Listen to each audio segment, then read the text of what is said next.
Hi everyone, Comic Reviewer here, this time reviewing on Disney's Home on the Range. Now, keep in mind that originally Home on the Range was going to be a story based on the Pied Piper, and as well as another story called Sweating Bullets. Now, some elements of the Pied Piper were used, and what was even interesting as well is that the film was originally going to have a 2003 release until being moved to 2004. Now, the premise of the story is mainly about Maggie, voiced by Roxanne Barr, who is an overweight cow who acts obnoxious, as inconsiderate, and at the same time, mostly like what your friends are when back at school. Basically, her and three other cows, known as Miss Caraway and Grace, who are voiced by Judy Daniff and Jennifer Tilly. Now, together they aim to basically save their farm and even find a way to make the money by capturing Alameda Slim. Now, what's interesting is that with the movie itself, you are also introduced to Buck, who is a smart-ass, quitty, and at the same time, horse who wants to aim to prove himself to his hero Rico.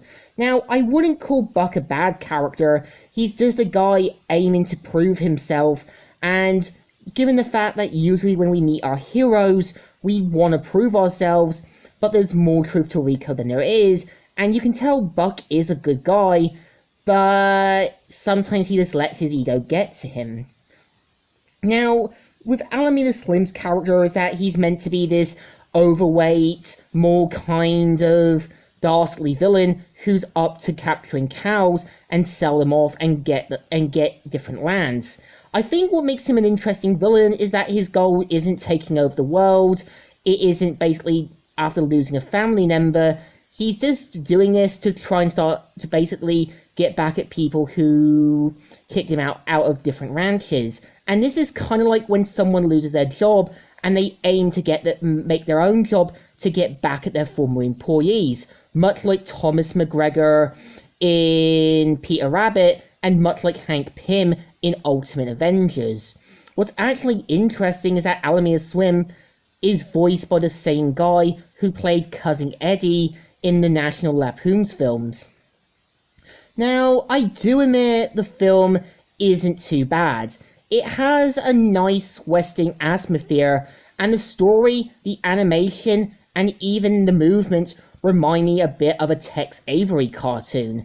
At the same time, once we are introduced to Maggie, we can understand the way she acts. She's lost one home and doesn't want to lose another, and once her character cools off, you can understand the way she is. Now, at the same time, what's interesting is that due to the film's lackluster performance and that the art director was fired. I mean, overreaction much? So, I would say it's a shame the film didn't do well, but I think it's not that bad. Its humor's okay, the story's interesting, and it's about basically about saving something you care about and not wanting to lose another. So it deserves a thumbs up. Still good and still alright. So, Comic Reviewer here, signing out.